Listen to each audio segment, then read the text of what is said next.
अली के इल्म का तो खुद ये आलम है कि हम क्या बताएं कि अली का क्या इल्म है। हुजूर ने एक ही जुमले में अली के इल्म की तारीफ भी फरमा दी। कहा अन इब्न अब्बास रदियल्लाहु अन्हुमा क़ाला क़ाला रसूलुल्लाह सल्लल्लाहु अलैहि वसल्लम। अब्दुल्लाह इब्न अब्बास रदियल्लाहु ताला अन्हुमा से रिवायत है, वो कहते हैं अल्लाह के रसूल ने इरशाद फरमाया अलीयुन गैबतु इल्मी, का लोगो अली मेरे गैबे इल्म का खजाना, उसका राज है। अल्लाह ने जो राज इल्म के मुझे अता किए उसका खजाना कौन है? अली है। अली मेरे भेदे इल्म का, मेरे इल्म राज का खजाना है। इसको कंजुल उम्माल में इमाम हुसामुद्दीन ने लिखा और अस्सिराजुल मुनीर शरह जामिउ सगीर में भी हदीस आई। हज़रत उम्मे सलमा से रिवायत है, अन उम्मे सलमता क़ालत समीतुन नबी सल्लल्लाहु अलैहि वसल्लम यक़ूल, उम्मुल मोमिनीन हज़रत उम्मे सलमा फरमाती हैं मैंने रसूलुल्लाह को कहते हुए सुना कि आका ने इरशाद फरमाया अलीयुन मअल कुरान, का ऐ लोगो अली कुरान के साथ है, वल कुरान मअहू, और कुरान अली के साथ है।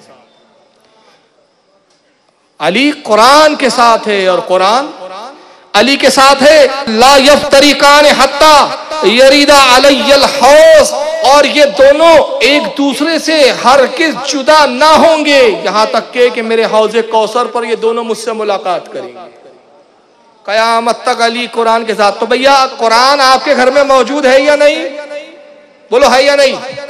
ये कह रहा नबी मरकर खत्म हो चुके, अब एक कुरान जब मौजूद है, रसूल कह रहे अली कुरान के साथ, तो जहां कुरान है वहां अली है और जहां अली है वहां कुरान है। तो फैज़ अली का भी पता चला, वजूद अली का भी पता चला। और फिर यह हदीस इमाम हाकिम ने लिखी और फरमाया हाजा हदीसुन सहीहुल इस्नाद, इस हदीस की सनद सही है। इमाम तबरानी ने भी इसको माजुमुल औसत में लाया, इमाम हैसमी ने मजमऊ ज़वाइद में लाया। कुरान अली के साथ, अली कुरान के साथ। यही वजह है कि इमाम अब्दुर्रहमान जामी रहमतुल्लाह अलैह, बहुत बड़े सूफी बुजुर्ग गुजरे हैं, बड़ी मशहूर किताब है इनकी शवाहिदुन नबुव्वत। शवाहिदुन नबुव्वत में अली के बारे में रिवायत करते हैं कि कुरान ज़बाने अली पर इतना आसान था, इतना आसान था कि आप घोड़े पर जब सवारी के लिए निकलते, सीधा पैर घोड़े की एक रिकाब में रखते, रिकाब समझता है ना, जिसमें पैर डाला जाता है, पैर डालते और उड़ के बैठ कर दूसरा पैर जब दूसरी रिकाब में डालते, उस दरमियान में पूरा कुरान खत्म कर देते थे। कितनी देर लगती है भाई? चलिए आज के हिसाब से मैं समझाऊं, आप होंडा गाड़ी पे कितनी देर में बैठते हैं? ये होंडा है, पैर जमीन पे रखा, उछले और पैर रख के गाड़ी होंडा पे आप बैठ गए, कितनी देर लगेंगी आपको?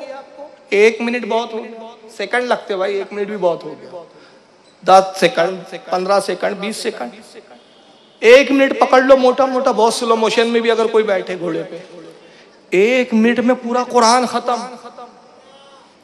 अब लिखने वाला है इमाम अब्दुल रहमान जामी रहमतुल्लाह अलैह, वहाबियों के पेट में दर्द शुरू। अरे यार हम तो करामत ही नहीं मानते भाई, ये क्या बात हुई कि यार कुरान 1 मिनट के अंदर पूरा खत्म। रिकाब में पैर रखा, कुरान की तिलावत शुरू, दूसरा पैर रिकाब में डाला, उसी दरमियान में पूरा कुरान खत्म। तो वहाबियों के पेट में दर्द हो गया। अरे यार ये सब बरेली लोगों के किस्से कहानी है। असल में होता क्या है, आज वहाबियत के फैलने की सबसे बड़ी वजह बताऊं क्या है? हमारे सुन्नी लाइल्म बहुत है, पढ़ते नहीं बेचारे। खुदा की कसम जब सुन्नी हदीस की और किताबें पढ़ना शुरू कर देंगे ना, गुमराह होना तो बहुत दूर की बात है, अल्लाह ने चाहा तो इंशाल्लाह गुमराहों को सुधार के सुन्नी बनाना शुरू कर देंगे। हम पढ़ते नहीं। तो वहाबी जी से पूछो कि भाई इमाम अब्दुल रहमान जामी ने अगर ये लिख दिया शवाहिदुन नबुव्वत पे तो आपके हजम नहीं हुआ, तो आइए जरा बुखारी शरीफ खोल लीजिए। बुखारी शरीफ किताबुल अंबिया और बाप का नाम है कौलिल्लाहि ताला व आतैना दाऊदा ज़बूरा। और इसी हदीस को मुस्नद अहमद में इब्न असाकिर ने अपनी तारीख में, कसासुल अंबिया में इब्न कसीर ने सफ़ा 450 पे लिखा, और वो क्या कि ज़बूर जो थी ना, जो हज़रत दाऊद अलैहिस्सलाम पर नाजिल हुई थी। अबू हुरैरा से रिवायत है, अबू हुरैरा फरमाते कि दाऊद अलैहिस्सलाम जब सफ़र के लिए निकलते तो घोड़े पर जीन रखते और उसका पट्टा बांधते, बेल्ट होता है ना, घोड़े की जीन रखी, जीन का, तो जितनी देर में जीन रखते, पट्टा बांधते, उतनी दरमियान में पूरी ज़बूर खत्म फरमा देते। ये तो बुखारी में भाई। तो जब दाऊद अलैहिस्सलाम कुरान से 3 गुना बड़ी किताब ज़बूर को सिर्फ जीन कसते कसते खत्म फरमा दे, तो मौला कायनात रिकाब में पैर के रखते हुए उसके दरमियान में कुरान खत्म फरमा दे तो कौन सा ताज्जुब। तो क्या वहाबी बुखारी को भी हम मानेंगे या उसको भी इनकार कर देंगे? तो बहरहाल ये मौला कायनात की करामत है कि आप फरमाते हैं, आपका आलम ये कि उतनी देर में आपने कुरान खत्म कर दिया। और कुरान अली के साथ, हुजूर ने कहा ना, अब जब कुरान अली के ही साथ हो तो अली की जबान पे कितना आसान होगा, कौन से ताज्जुब की बात है। यही वजह है कि एक मर्तबा क्या फरमाया, कहा लोगों खुदा की कसम कुरान के बारे में जितना मैं जानता हूं कोई नहीं जानता। कुरान मेरे साथ है ना। मैं हदीस के अल्फाज पढ़ दूं, अन अलीन, रिवायती अली से अल्फाजी अली के, अन अलीन काला वल्लाही मा नज़लत आयातुन इल्ला वक़द अलिमतु फीमा नज़लत व आइना नज़लत व अला मन नज़लत इन्ना रब्बी वहब ली क़ल्बन अक़ूलन व लिसानन तल्क़ा। मौला कायनात इरशाद फरमाते, मैंने पूरी हदीस पढ़ दी, फरमाते कोई आयत कुरान की ऐसी नहीं, कोई आयत ऐसी नाजिल नहीं हुई मगर ये कि मैं उसके बारे में खूब जानता हूँ। क्या जानता हूँ उस आयत के बारे में? कुरान में ऐसी कोई आयत है ही नहीं जिसके बारे में मैं ना जानता हूँ। फीमा नज़लत, किसके बारे में नाजिल हुई मैं जानता हूँ। ऐना नज़लत, किस जगह नाजिल हुई ये भी मुझे मालूम है। वाला मन नज़लत, किस पर नाजिल हुई ये भी मैं जानता हूँ। और मैं क्यों जानता हूँ? इसलिए कि बेशक मेरे रब ने मुझे समझ वाला दिल अता फरमाया है, मेरे रब ने मुझे समझने वाला दिल अता किया है। वलिसानन तल्का, और मेरी जबान को बड़ा फसी व बलीग बना दिया, बड़ी फसाहत वाली जबान मुझे अता कर दी, मुझे फसी जबान अता फरमाई। इसलिए कुरान के बारे में मैं सबसे ज्यादा जानता हूँ। अब मैं इतना जानता हूँ, इतना जानता हूँ, कसम खुदा की, अगर मैं सिर्फ कुरान के बिस्मिल्लाह की तफसीर लिखने बैठ जाऊं, कुरान की नहीं कह रहे, कुरान के बिस्मिल्लाह की तफसीर लिखने बैठ जाऊं तो 70 ऊँटों को किताबों से भर दूं। इतनी किताबें लिख दूं मैं सिर्फ बिस्मिल्लाह की तफसीर में कि जब वो ऊँटों पे रखी जाए तो 70 ऊँट छुप जाए किताबों के नीचे, किताबों के बोझ में वो ऊँट नजर ही ना आए, इतनी किताबें। अब एक ऊँट पर अगर एक किताब भी माने तो बिस्मिल्लाह की तफसीर पे 70 किताबें तो मोटी मोटी बात है ना। लेकिन एक ऊँट को छुपाने के लिए कितनी किताबें लगेंगी भाई? कम से कम 500-600 तो लगेंगी ना, एक मोटी मोटी। चलो अगर हम एक तसव्वुर में दे रहा हूँ, तसव्वुर, हालांकि हम नहीं समझ पाएंगे, फिर भी समझाने की कोशिश कि एक ऊँट को अगर छुपाने के लिए 500 किताब लगे तो 70 को आप 500 से ज़रब कर दीजिए। अब ज़रब करके देख लीजिएगा कितना आता है उसका रिजल्ट। तो सिर्फ बिस्मिल्लाह की तफसीर पे इतनी किताब है तो पूरे कुरान की तफसीर अली कितना जानेंगे? क्यों जानते हैं अली? मैं एक बड़ी प्यारी एक नुक्ता बता रहा हूँ। ये हदीस मैंने बहुत बार सुनाई है, आपने और भी उलमा से सुनी, लेकिन एक नया गोशा इसमें मैं आपको आज इंशाल्लाह बता रहा हूँ। मौला कायनात क्यों सबसे ज्यादा कुरान के बारे में जानते हैं? इरशाद फरमाया, लोगों कुरान का कुल निचोड़, पूरा निचोड़, पूरा जुज़ सूरह यासीन के अंदर है। पूरा यासीन जो है कुरान का क्या है? जुज़। और पूरा कुरान का जुज़ सूरह अल-हम्द में, सूरह फातिहा में है। सूरह फातिहा का पूरा जुज़ बिस्मिल्लाह में है। बिस्मिल्लाह का पूरा जुज़, पूरा निचोड़ बिस्मिल्लाह की बा में है। और वो बा के बे का नुक्ता मैं हूं। अच्छा, हुरूफ तहज्जी आपको पता है क्या है? हुरूफ तहज्जी समझता है ना? नहीं समझता। अली बा ता सा, ये तो अब पढ़ते हैं, पहले क्या पढ़ाते थे? अली बे ते से जीम है खे दाल जाल रे जे सीन शीन स्वा ज़ुआ तोय ज़ोय ऐन गैन फे काफ काफ लाम मीम नून वाव, दो चश्मी हमजा छोटी है बड़ी। ये पूरा मैंने जो अल्फाबेट पढ़ा है क्या है? हुरूफे तहज्जी। बड़ा एक अजीम बात बता रहा हूं। अली ने क्या कहा? मैं बिस्मिल्लाह के बे का क्या हूं? बे कैसा लिखा जाता है भाई? नुक्ता कहां होता है? ऊपर होता है कि नीचे होता है? सिर्फ पूरे अल्फाबेट में, पूरे हुरूफ ताज्जी में बे एक ऐसा वर्ड है जिसका नुक्ता नीचे है। देख लीजिए आप, सबके नुक्ते ऊपर है। चलिए मैं पढ़ते चलूंगा। बे, बे का नुक्ता कहां है? ते से पे नहीं आता अरबी जबान में। अरबी में पे के नुक्ते नीचे होते, लेकिन अरबी में पे आता ही नहीं है। से ऊपर है, ते ऊपर है। दाल, दाल पे तो नुक्ता ही नहीं है। जाल, जाल पे नुक्ता है। कहाँ है? ऊपर है। रे पे नुक्ता नहीं है। जे का नुक्ता कहाँ है? ऊपर। सीन में नुक्ता नहीं है। शीन का नुक्ता कहाँ है? ऊपर। स्वाद नुक्ता नहीं है। दुआद का नुक्ता कहाँ है? ऊपर। तोए पे नुक्ता नहीं। जोए में ऊपर नुक्ता। ऐन पे नुक्ता नहीं। गैन पे ऊपर नुक्ता। फे पे ऊपर नुक्ता। काफ पे ऊपर नुक्ता। नून पे ऊपर नुक्ता। सारे अल्फाबेट देख जाइए, किसी का नुक्ता नीचे नहीं, सिर्फ बे का नुक्ता वाहिद नीचे है। तो नीचे बे का नुक्ता।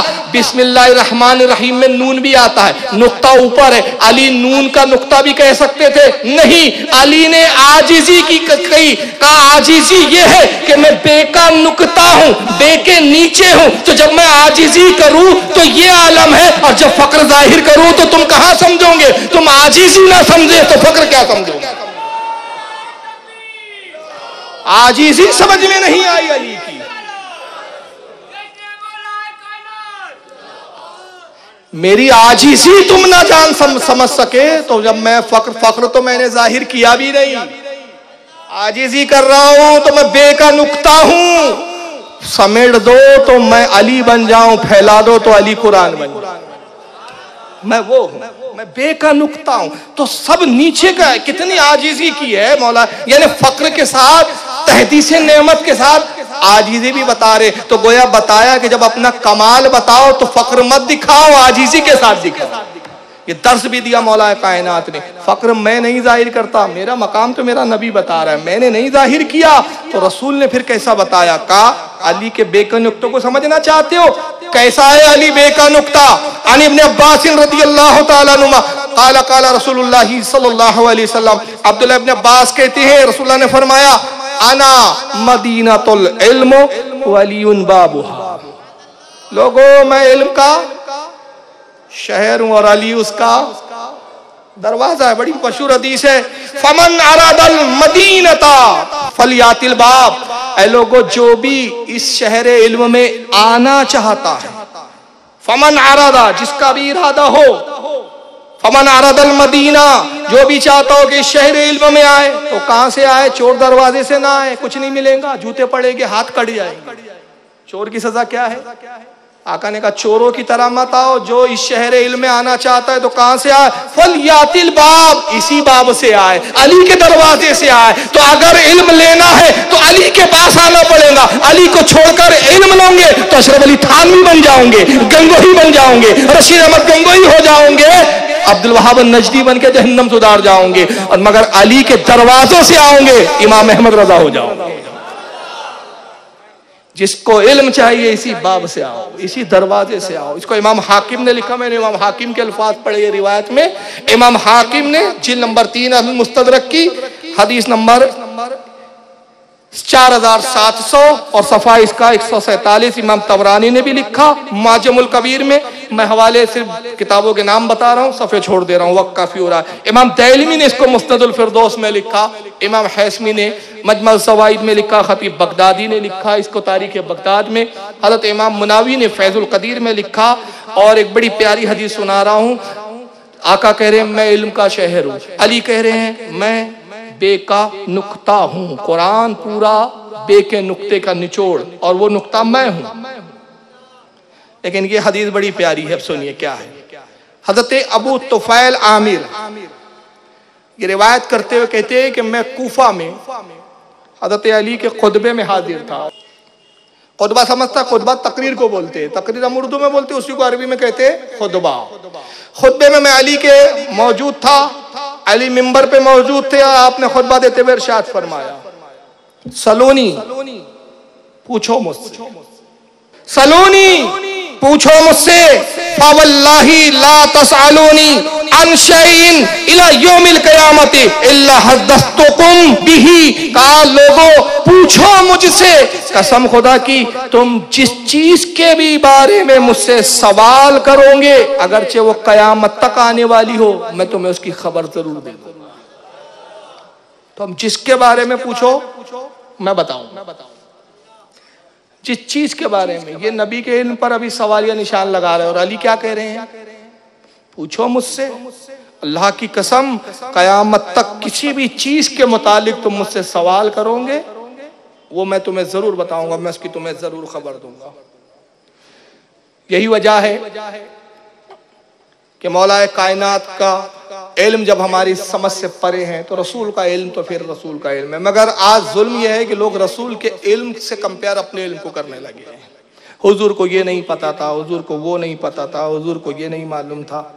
मैं एक वाक़या सुना रहा हूँ कि मौलाए अली का इल्म क्या था। क़यामत तक जो कुछ होगा मैं जानता हूँ, क़यामत तक की हर चीज़ के बारे में मुझे मालूम है। किसी भी चीज़ के बारे में सवाल करो मैं डिटेल बताऊँगा। इमाम अब्दुर्रहमान जामी रहमतुल्लाह अलैह फरमाते हैं कि कूफा की क़याम के ज़माने में एक मरतबा अपने ग़ुलाम को बुलाया, फजर की नमाज पढ़ के आप तशरीफ़ लाए। अपने ग़ुलाम को आवाज़ दी, कहा कि फुला बस्ती में जाओ। फुला बस्ती की फुला गली में एक मर्द और औरत आपस में झगड़ रहे हैं, लड़ रहे हैं, दोनों को मेरे पास लेकर आओ। ग़ुलाम बड़ा हैरान हो गया कि आप तो मस्जिद से आ रहे हैं, आपको झगड़े के बारे में कैसे पता। बहरहाल गुलाम पहुंचा, वहां देखा तो वाकई भीड़ लगी हुई थी, एक हुजूम था। मर्द और औरत, एक औरत और एक मर्द आपस में लड़ रहे थे, झगड़ा हो रहा था। उसने कहा लड़ना बंद करो, मैं अली का गुलाम हूँ, अमीरुल मोमिनीन का गुलाम हूँ, चलो। हजरत अली ने बुलाया, दोनों आए। आने के बाद हजरत अली ने फरमाया कि पहले नौजवान से पूछा, बताओ किस बात पे झगड़ रहे हो, बताओ। तो कहा हुजूर मामला यह है कि मेरी बीवी है, मैंने इससे निकाह किया और इस निकाह को तकरीबन एक दो महीने हो चुके हैं, कुछ महीने गुजर चुके हैं।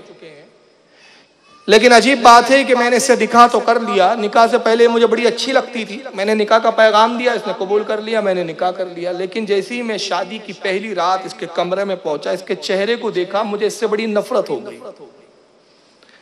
और मैं अपने कमरे से निकल आया। उसके बाद मैं कई रोज तक घर नहीं गया। ये मुझे ढूंढते हुए पकड़ के लाती है, मगर मुझे इससे इतनी नफरत है कि इसका चेहरा देखना भी मुझे गवारा है।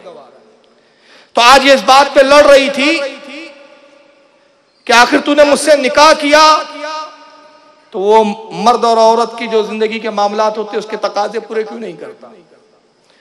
तो मैं इसे तलाक देना चाहता हूं और ये तलाक लेने पे राजी नहीं है। बस इसी बात पे झगड़ा हो रहा था। ये कहकर मर्द खामोश हो गया था। हज़रत अली उस औरत से मुखातिब हुए, कहा जो कुछ मैं कहूंगा वादा करके उसमें कुछ तू झूठ जो है मतलब इनकार नहीं करेंगी, झूठ नहीं बोलेंगी उस मामले में।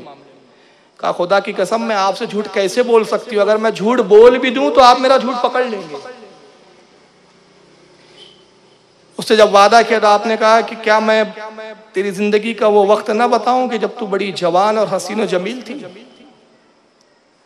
और अपने एक चचाजाद भाई से तुझे बड़ी मोहब्बत थी, वो तुझसे भी मोहब्बत करता था, लेकिन तेरा वालिद तुम दोनों के निकाह पर राजी नहीं था। तो अपने चचाजाद उस भाई से छुप छुप कर मिला करती थी।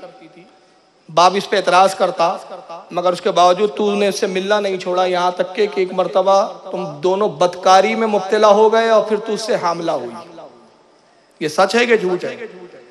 वो चौंक गई, कहा खुदा की कसम मैंने जब ये बदकारी की तो उसके अलावा और मेरे अलावा कोई नहीं जानता था इस बात। आगे और सुन, जब तू हामला हुई तो तूने अपनी माँ को ये राज बताया तो तेरी माँ बड़ी खौफजदा हुई और उसने तेरे बाप से भी इस राज को छुपाया। फिर किसी बहाने वो तुझे गांव ले आई, वहीं तुझे रखा और तूने वहां फिर एक बच्चे को जन्म दिया।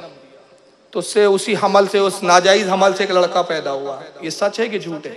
कहा आपने बिल्कुल सच कहा। कहा फिर उस बच्चे को तो लेकर निकली और साथ में तेरी माँ थी। तुम दोनों ने मशवरा किया कि ये बच्चा चूंकि हराम का है, नाजायज बच्चा है, इसके होते हुए अब मुझसे कोई निकाह नहीं करेगा, इस राज को राज रखा जाए। तो तूने उस बच्चे को लेकर पहुंची और एक अमीर और कबीर शख्स के घर के पास उस बच्चे को छोड़ दिया। कहा यह भी सही है, और इस ख्याल से छोड़ा कि तू चले जाएंगी, ये अमीर शख्स अपने घर का दरवाजा खोलेगा, दरवाजे पे एक बच्चे को देख पाएगा, बच्चे को देखेगा, उठा लेगा और बच्चे की परवरिश कर ले। हुआ वही, मगर इससे पहले कि तू देखती कि वो दरवाजा खुलता, वो अमीर आता, तेरे बच्चे को उठाता, तू छुप कर देख रही थी कि तभी एक कुत्ता तेरे बच्चे की तरफ लपका। करीब था कि वो तेरे बच्चे को नुकसान पहुंचाए। तूने एक पत्थर उठाया और कुत्ते को मारने की कोशिश की। कुत्ता तो हट गया और वो पत्थर तेरे बच्चे की पेशानी पे लगा। पेशानी जख्मी हुई, पेशानी से खून जारी हुआ। माँ की ममता बेदार हुई, तू दौड़ कर गई, अपने तूने दुपट्टे को फाड़ा, बच्चे के सर पे बांधा ताकि खून बंद हो जाए। यहाँ तक कि जब खून बंद हो गया तो वहां से चले गई, बच्चा तेरा रो रहा था, उस सेठ ने दरवाजा खोला, बच्चा पाया, बच्चा ले गया, और उसके बाद से तूने उस बच्चे की फिर आज तक खबर न ली और अपने वतन अपने मुल्क लौट आई। क्या मैंने सच कहा कि झूठ कहा? कहा कसम खुदा की आपने एक एक बात सच फरमाई है। फरमाया औरत सुन, वो नौजवान, वो बच्चा, वो कोई और नहीं, ये वही है जिसने तुझसे निकाह किया है। और उसके बाद फरमाया अपना इमामा हटा। जैसे उसने इमामा हटाया तो बचपन की वो चोट का निशान उसकी पेशानी पे मौजूद था। कहा अल्लाह ताला की फजलो करम हुआ तुझ पर कि तुझके अल्लाह ने तेरे बेटी के जरिए तुझ पे बदकारी करना पसंद ना किया, और नतीजा हुआ कि इसके दिल में नफरत डाल दी। जा इसे अपने साथ रख और खुशी खुशी ले जा, ये तेरा शोहर नहीं बल्कि तेरा अपना बेटा। बताइए इल्म की कितनी गहराई है, गैब की कितनी बड़ी खबर है। अब इस जब अली के इल्म का यह आलम है, कब कौन सा वाकया कहाँ हो रहा है, कौन सी औरत किसके साथ बदकारी करती है, किसका नुत्फा है, किसकी औलाद है, किसका खून है, किसका बेटा है, कहाँ पल रहा है, कहाँ से कहाँ आ रहा है, तो अगर रसूलुल्लाह फरमाए कि मैं सारे निजाम आलम को ऐसे देख रहा हूं जैसे अपने हथेली को, तो क्या ताज्जुब की बात। बहरहाल अब आधा घंटा रह गया है, मैं एक ऐलान कर दूं कि इंशाअल्लाह प्रोग्राम के बाद सहरी का भी इंतजाम है। तो बाजू में ही सहरी का कुछ अहबाब ने हर साल होता है, माशाल्लाह हमारे कुछ अहबाब 2-4 साल सहरी का इंतजाम करते हैं, इस साल भी है। तो आप जलसे के बाद सहरी से भी फैज़याब हो। जहाँ तक मौलाए कायनात की शहादत का मामला है, ये बड़ा दिल को तकलीफ देने वाला और अफसुर्दा करने वाला वाक़या है। इसकी तफसीलात बहुत लंबी है, अगर उस तफसील में हम जाएंगे तो उसके लिए काफ़ी वक्त चाहिए। अल मुख्तसर यह है कि उस्मान गनी की जब शहादत वाक़ हुई, किन हालात में हुई उस्मान गनी की शहादत, कैसे वो मामला पेश आए, ये एक तफसीलवार है। लेकिन एक ग्रुप उठा उस वक्त, बलवाइयों का ग्रुप कहलाता था, जिन्होंने बलवा किया और उस्मान गनी को शहीद कर दिया। 3 दिन तक तख्ते खिलाफत पर कोई भी बैठने के लिए तैयार नहीं। साहबा इकराम हज़रत अली की बारगाह में हाजिर होते, इल्तिजाएं करते कि हुजूर अब मुसलमानों में ऐसी कोई ज़ात नहीं कि जिसको हम अपना खलीफा समझे सिवाय आपके। आप खिलाफत के लायक हैं, खिलाफत के हकदार हैं, हम आपके हाथ पर बैत करते हैं। 3 दिन तक हज़रत अली की वो लोग मिन्नत समाजत करते रहे। चुनांचे 3 दिन के बाद मौला कायनात ने लोगों से खिलाफत की बैत लेनी शुरू की। लेकिन हुआ ये कि मुल्क शाम में, जिसका अब नया नाम सीरिया है, ये पुराना नाम है शाम, वहाँ के अमीर, वहाँ के जो गवर्नर थे वो थे हज़रत अमीर माविया। फारूक आजम के ज़माने में ये शाम के गवर्नर बनाए गए थे। उस्मान गनी के कबीले से थे, उस्मान गनी के रिश्तेदार थे। इन्होंने हज़रत अली रज़ियल्लाहु ताला अन्हु की खिलाफत को मानने से इनकार कर दिया। अमीर माविया का यह कहना था कि बहुत सारे कातिल वो है जिन्होंने उस्मान गनी को शहीद किया, वो आपकी बारगाह में, आपकी फौज में शामिल हो गए हैं, लिहाजा मुझे वो मेरे हवाले किए जाएं। चूंकि उस्मान गनी मेरे रिश्तेदार है, लिहाजा मेरा हक बनता है कि मैं उस्मान के कातिलों से बदला लूँ। लेकिन हज़रत अली रज़ियल्लाहु ताला अन्हु की दलील ये थी कि आप फरमाते थे कि उस्मान गनी को जिन लोगों ने कत्ल किया वो अपने चेहरों पर कपड़े डाले हुए थे, चेहरे छुपाए हुए थे, उन्होंने शहीद किया, फिर फरार हो गए। तहकीक के साथ ये साबित नहीं कि कौन उस्मान का कातिल है, किसी कातिल ने खुद कत्ल का इकरार किया नहीं।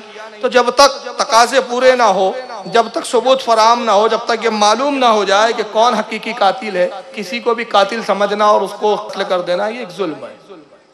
ये हज़रत मौला कायनात की दलील पुख्ता थी, लेकिन अमीर माविया रज़ियल्लाहु ताला अन्हु इस पर इसरार करते रहे कि वो लोग आप ही की फौज में हैं, लिहाजा आप उनका सपोर्ट कर रहे हैं, आपकी जिम्मेदारी है कि आप मुझे उनको मेरे हवाले कर दो। और चूंकि जब तक आप उन्हें मेरे हवाले नहीं करेंगे, लिहाजा मैं आपको खलीफा मानने से इनकार करता हूँ।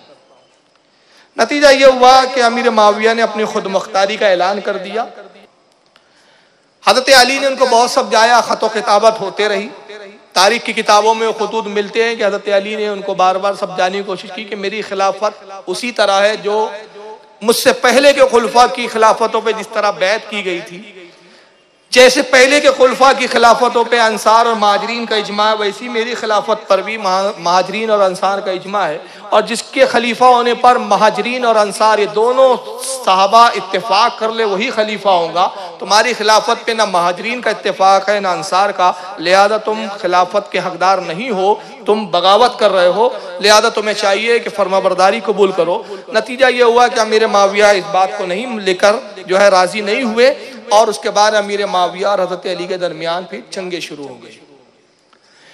उस्मान गनी के जमाने में जो हालात थे मदीने में, मदीने का 3 दिन तक घेराव किया गया था। मस्जिद नबवी में माज़अल्लाह बलवाइयों का इमाम इमामत करता था। रसूलुल्लाह के शहर में जो फितना और फसाद हुआ, ये सब मामलात अली की निगाहों के सामने थे। इसके पेश नज़र हजरत अली ने अपने दौरे खिलाफत में मदीने को राजधानी बनाने की बजाय कूफा को राजधानी बनाया। आपने फरमाया कि मैं पसंद नहीं करता कि अगर मदीना अब राजधानी रहे, क्योंकि अब फितने पैदा हो गए हैं, तो मदीने में ये फितना गिरी हो, शोर शराबा और इससे रसूलुल्लाह को अजियत हो, लिहाजा मैं दारुल खुलफा राजधानी कूफे को बनाता हूँ। आपने कूफा को राजधानी बनाई और आप वहाँ से कूफा तशरीफ लाए, वहीं पर आपने मकान दिया, वहीं आप रहे। और फिर वहाँ पे आपके चाहने वालों की एक फौज जमा हुई जो अमीर माविया के खिलाफ लड़ने के लिए निकल पड़ी। सिफ़ीन, जंग सिफ़ीन में फिर अमीर माविया के दरमियान और अली के दरमियान में जंग हुई। दोनों तरफ सहाबा थे। ये मुख्तसर मैं बता रहा हूँ, ज़्यादा इसकी तफसीलात में नहीं जाना चाह रहा हूँ, क्योंकि इससे फिर बहुत सारी बदगुमानियाँ पैदा होती है। और अहले सुन्नत का मौक़िफ़ ये है कि हम हर सहाबी का एहतराम करते हैं, और जो कुछ सहाबा के दरमियान मामलात हुए, हम ये सारे मामलात अल्लाह के सुपुर्द करते हैं। इसकी इजाज़त नहीं देते हमारे उलमा और हमारे इमाम कि हम इन वाक़यात को पढ़कर किसी सहाबी के बारे में लान तान करें, इसलिए कि सहाबी होना इतना बड़ा मनसब है कि कोई कितना ही बड़ा हो जाए, सहाबी के कदमों की धूल भी नहीं हो सकता। सहाबा का दर्जा वो है। अब ये उनके आपस के मामलात है, ये ऐसी ही जंगे हैं, ऐसे ही मामलात है जैसे चचा और बाप में जंग हो तो हम बच्चों का काम है कि ना बाप को गाली बके ना चचा को गाली बके, खामोशी इख्तियार करें। अदब ये है।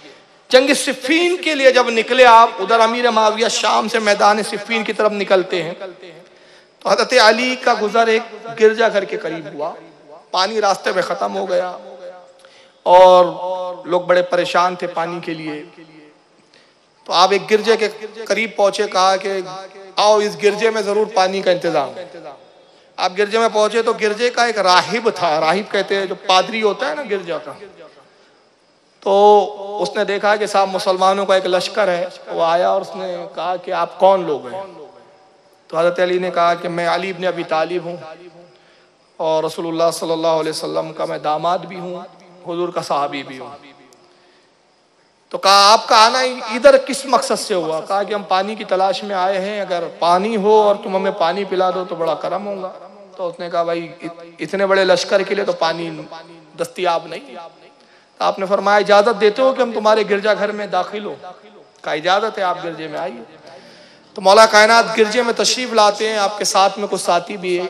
चारों तरफ गिरजे की तरफ नजर डाली तो एक चट्टान नजर आई गिरजे के एक सिमत में।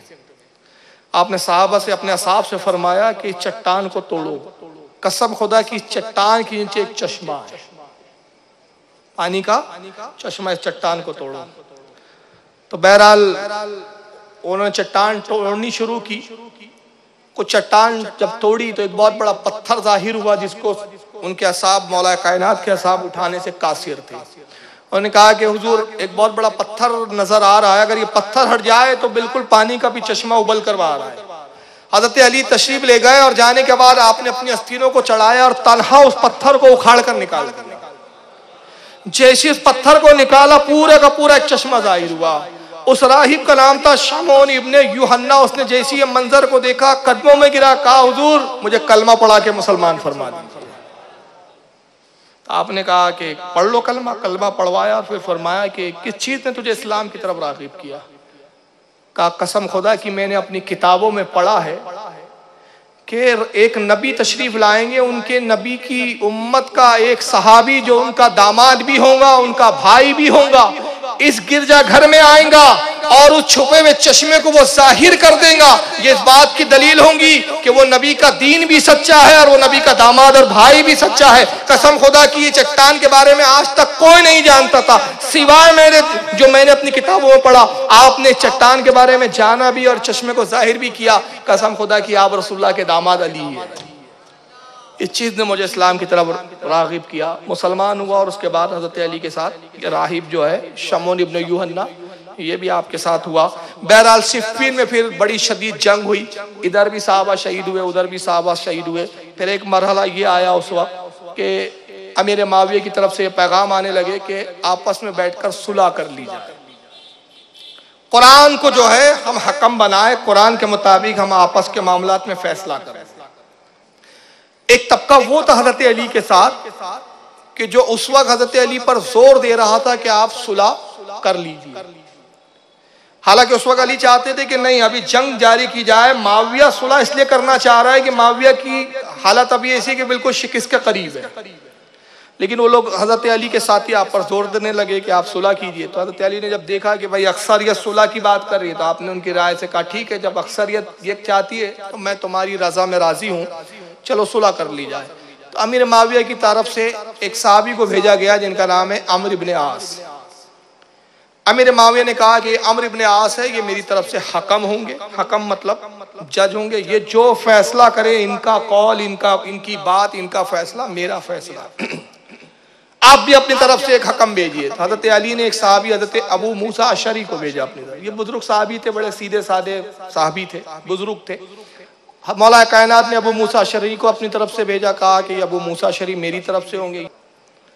मुझे बहुत संभल के बोलने की ज़रूरत है क्योंकि सहाबी के मामले में मैंने अपना मौक़िफ़ बताया अहले सुन्नत का कि हम सहाबी के बारे में अपने अल्फाजों को ज़रा भी इस तरह के तनकीद हो या उनकी शान में तनकीस या नक्स पैदा हो, या हम इसको जायज़ नहीं मानते। अहले सुन्नत का ये मौक़िफ़ है। लेकिन अब तारीखी जो वाक़यात है वो अपनी जगह दुरुस्त है, तारीखी वाक़यात अपनी जगह मुसल्लम है। अब ये अबू मूसा अशरी हज़रत अली की तरफ से थे, ये बेचारे सीधे साधे, दोनों एक कमरे में जमा हुए। तो अम्र इब्न आस ने कहा कि देखो, मेरा फैसला यह है कि दोनों को पहले खिलाफत से बरतरफ करो, माविया को भी हटाओ खिलाफत से, अली को भी खिलाफत से हटाओ। आप हकम हैं हजरत अली की जानिब से, तो आप अली को माजूल करें। मैं हकम हूं अमीर माविया की तरफ से, मैं माविया को माजूल करूं। फिर हम ये दोनों इत्तेफाक करते हैं इस फैसले पर कि मुसलमानों से कहे कि हमने अपने अपने खलीफाओं को माजूल कर दिया, लिहाजा अब तुम मिलकर जिसको चाहो अपना खलीफा चुन लो। हज़रत अबू मूसा अशरी इस बात पे राजी हो गए। वो समझ नहीं पाए कि अम्र इब्न आस की इसमें क्या मामला है, क्या सोची समझी बात है। बाहर आए तो हज़रत अम्र इब्न आस ने कहा, अबू मूसा आप बुजुर्ग हैं, पहले आप ऐलान कीजिए, बुजुर्गियत का तकाजा है कि पहले आप कहें। अबू मूसा खड़े हुए और कहा, लोगों हमारे दरमियान को गुफ्तगू हुई और उसके बाद ये तय पाया कि दोनों खलीफाओं को माजूल किया जाए, लिहाजा चूंकि मैं अली की जानिब से हकम हूँ, मेरा हुक्म यह है कि मैं अली को खिलाफत से माजूल करता हूँ। अम्र इब्न आस खड़े हुए, अबू मूसा ने कहा आप ऐलान कीजिए। तो अम्र इब्न आस खड़े हुए, उन्होंने कहा, लोगों तुमने सुना अबू मूसा ने क्या कहा। अबू मूसा ने अली को माजूल कर दिया खिलाफत से, मैं अपने खलीफा मेरे माविया को बहाल रखता हूं, लिहाजा मेरे माविया की खिलाफत पर सबका इत्तेफाक। हज़रत अली वो अबू मूसा से इस मामले को देख के बड़े नाराज हुए कि तुम उस अम्र इब्न आस के फरेब में आ गए।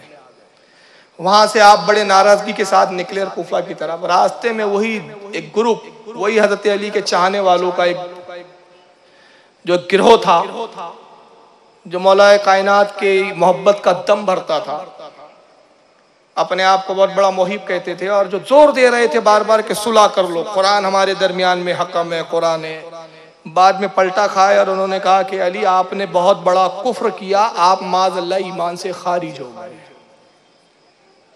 हज़रत अली हैरान, कहा बदबख्तों मैं कैसे ईमान से खारिज हुआ। तो उस गुरोह ने कहा कि कुरान में अली आपने नहीं देखा कि अल्लाह इरशाद फरमाता है, इनिल हुक्मु इल्ला लिल्लाह, हुक्म नहीं मगर सिर्फ अल्लाह का। हुक्म किसका माना जाएगा? सिर्फ अल्लाह का। हकम कौन? अल्लाह। और आपने अबू मूसा अशरी को हकम बनाया, चूंकि आपने अबू मूसा अशरी के हुक्म को माना भी, हकम तस्लीम भी किया, हकम बनाया भी, तो कुरान की इस आयत के मुताबिक आप काफिर हो गए, इस्लाम से खारिज हो गए। और उन्होंने हजरत अली से बैत तोड़ दी और इस फिरके का नाम हुआ खारजी, खुद खारिज हो जाने वाला। ये अली का ही चाहने वाला ग्रुप था, अली से बागी हुआ और खारजी हुआ। और अल्लाह के रसूल ने इस फिरके की पेशनगोई फरमाई थी। सही बुखारी और सही मुस्लिम और मिशकात वगैरह में हदीस मौजूद है कि अल्लाह के नबी एक मरतबा माल गनीमत तकसीम फरमा रहे थे साहबा में, तो हुजूर की आदत करीमा थी असहाब बद्र को 2 हिस्से देते थे, आम साहबा को 1 हिस्सा देते थे। असहाब बद्र जो 313 थे जिन्होंने पहली जंग इस्लाम के लिए लड़ी, तो बड़े नाजुक हालत में वो जंग लड़ी थी उन्होंने, तो रसूलुल्लाह अब ईमान लाने वालों में अव्वलीन थे, तो अल्लाह के नबी सल्लल्लाहु अलैहि वसल्लम उनके दिलजोई फरमाने के लिए, उनको खुश रखने के लिए 2 हिस्से अता फरमाते थे। तो एक मरतबा आप माल गनीमत तकसीम फरमा रहे हैं, कबीले तमीम का एक शख्स था जिसका नाम था ज़ुल खवाइसरा। वो बदबख्त आता है और आने के बाद हुजूर से कहता है इदिल या रसूल अल्लाह, ए अल्लाह के रसूल अदल से काम लीजिए, इंसाफ से काम लीजिए। माज़अल्लाह, ये क्या है कि आप किसी को 2 हिस्सा देते हैं, किसी को 1 देते हैं, देना है तो सबको बराबर बराबर दीजिए। नबी करीम सल्लल्लाहु अलैहि वसल्लम ने सुना तो आप जलाल में आ गए, इरशाद फरमाया खुदा की कसम अगर मैं ही इंसाफ ना करूं तो फिर वह जमीन पर इंसाफ करने वाला कौन रहा? मैं ही अगर इंसाफ से काम ना लूं तो फिर जमीन पर कौन है जो इंसाफ करे?